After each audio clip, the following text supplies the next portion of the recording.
There is a legend somewhere in old Arabian villages of babies being stolen and replaced with a dark creature. That creature assimilates into the life of the baby, stealing the human's rightful place as the child of those human parents. Then it grows unknown of its true parentage as an imposter in the human world, unknown of its background, unknown of its identity, and unknown of its blood. What's this creature called? A changeling.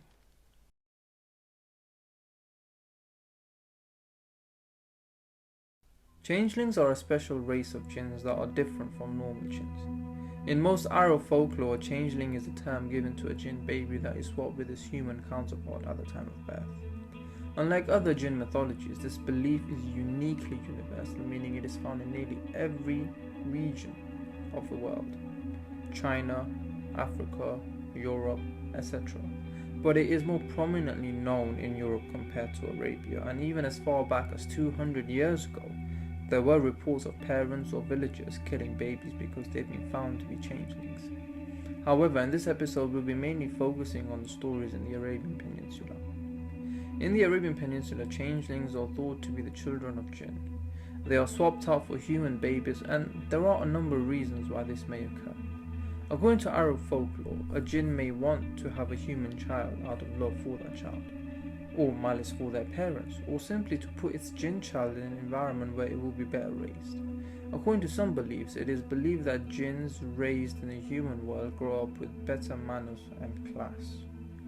Or in some cases, they might want a human child as a servant to conduct their Jinn affairs in the human world, sort of like an agent. Sometimes they want the beauty of the human child for themselves, and Djinns are sometimes attracted to human beings, and love between a human and a Jinn isn't something unheard of. Though the majority restrict themselves to Jinn children, there are some cases of old Jinn swapping themselves out for human children in an effort to live a comfortable life in the human world and be coddled by human parents.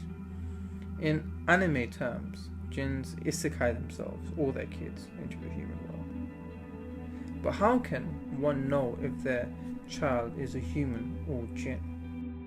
Folklore describes that the swapped Jinn child, in some cases, has hollow eyes or black eyes, which would make it seem demonic, and they also have leathery skin. In medieval Europe, it is often thought that a deformed baby born would have been an offspring between a demon and a human woman, or sometimes a witch in extreme cases, and it would either be put to death or left to die in the woods by itself.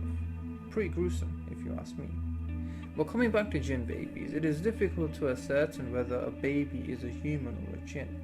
If it doesn't have hollowed eyes or leathery skin, how can one tell what it actually is?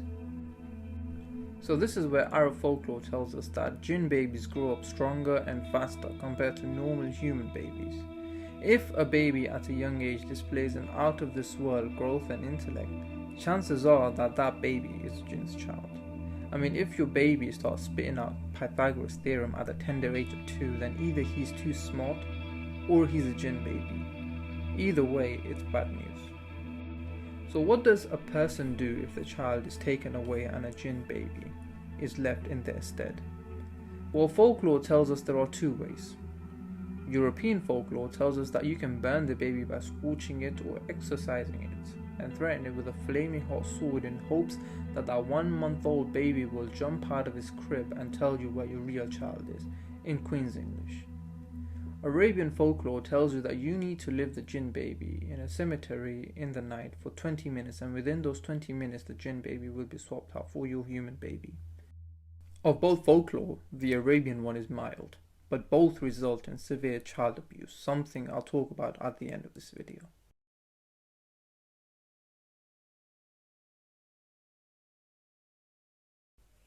Within mythology, and to some extent even history, many famous people have been called changelings. Why? Sometimes it's to add spice to the legendary stories, other times it's to give a reason behind their inhumane strength or intellect. Sargon of Akkad of the Akkadian Empire was thought to have been a changeling. In one of his inscriptions, in Sumerian, which was discovered later, it was said, "Sargon the mighty king, king of Agade am I." My mother was a changeling. My father I knew not. Similarly, it is also said that Bilqis, the queen of Sheba, was possibly a changeling. According to Arab and Hebrew texts, it is said that she was the love child of a human king named Hadad ibn Sharhabil and a Jinn named Umayyah. But there are more texts that further prove this discovery, one of which is a short legend of when Solomon invited her to his magnificent palace. The legend says that when Solomon heard the rumors that Bilqis could be a Jinn, he devised a very smart trick to prove this fact. So he invited her to his magnificent palace built by the Djinns. There, he advised her to walk over to his throne through the glass, under which there was running water. Because the Djinns were expert in their trade, it was difficult to establish whether the glass was there or not, and so Bilqis, thinking it was real, pulled up her clothes just slightly to make sure that they wouldn't get wet crossing the running water. Solomon then looked at her legs and was shocked to find that they were hairy and had hooves, so he turned away in embarrassment or shock. But there are some texts who disapprove of this, saying that she just really had hairy legs. Either way, according to legend, he made her shave it off.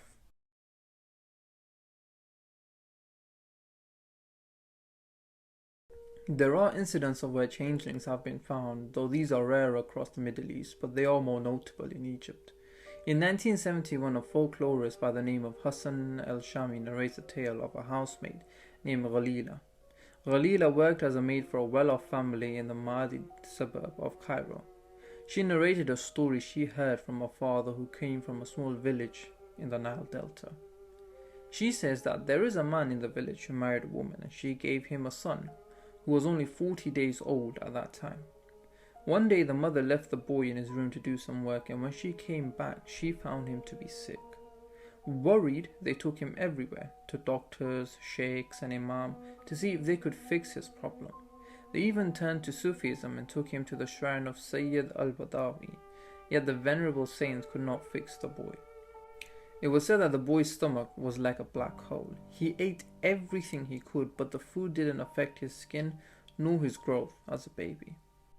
Then one day the father looked into his mouth whilst feeding him, and found him to have razor teeth despite being only 40 years old.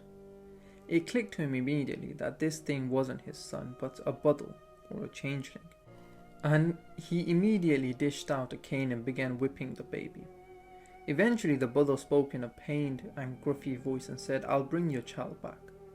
Following that, the father heard wailing echoing from the next room and raced towards it to find their son safe and sound, with the budal dispersed into the ground.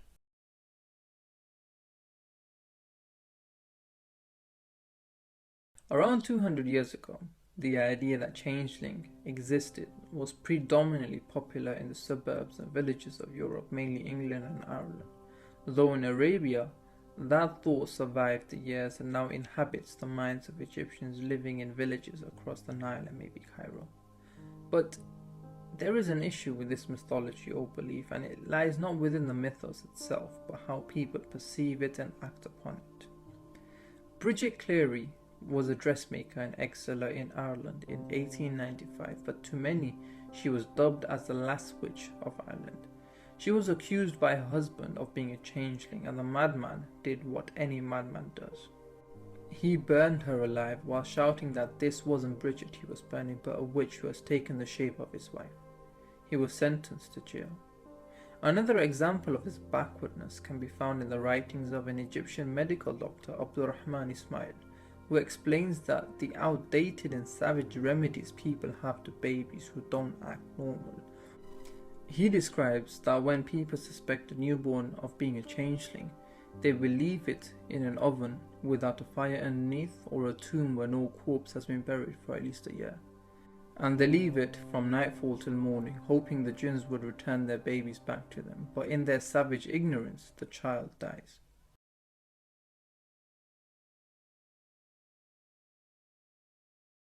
As their belief is almost universal, changelings are found in many regions in the world. They are not exclusive to Europe, nor are they to the Middle East. The idea that you have supernatural beings that can replace your child with theirs is a scary thought, though it's mostly limited to rural villages, and this belief has entirely died out except for the most remote parts of the world. Though it is interesting to learn how deep the mythology goes when it says Sargon of Akkad or Queen Sheba was a changeling, it just tells us that this belief isn't just 200 years old, but rather thousands of years, and people have been believing in this for a very long time. Though I do want to point out and say that sometimes myths and superstitions like these make people go mad and do terrible things, such as Arabs who would leave their babies if they were suspected of being changelings, or how folks in rural Europe would burn and kill people suspected of being changelings. Sometimes such superstitions and mythologies only breed chaos and death and should be forgotten. Sometimes it is not the fact that changelings are true or not, but the effect it has on people that should actually matter. Take care, subscribe, and have a nice day. Thank you.